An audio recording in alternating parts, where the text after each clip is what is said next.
ఇంట్లో వాళ్ళకు కూడా ఏడికి పోయిండో తెలియదంట సార్. ఇంకెందుకు వస్తాడు? తెలివిగా కేసుని క్యాష్ చేసుకుంటూ లైఫ్లో సెటిల్ అయిపోయిండు.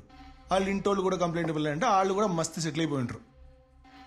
మళ్ళా వీళ్ళ కోసం మీడియాలో ఓటింగ్లు, పోలింగ్లు అని స్క్రోలింగ్లు మజాక్ అయిపోయింది కొడుకులకి. నన్ను చూస్తారంటే పోయి పని చూసుకుంటారు.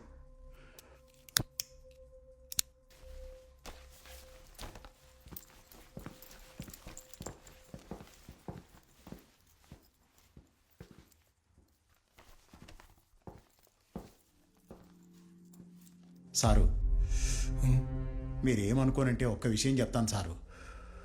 కాకి సొక్క వేసుకునే ముందు ప్రతి ఒక్కడు నిజాయితీగా బతకాలనుకుంటాడు. కానీ పరిస్థితుల వల్ల, ప్రెజర్స్ వల్ల అవినీతి అనే బురద యూనిఫామ్కి రాసేసుకుంటాడు.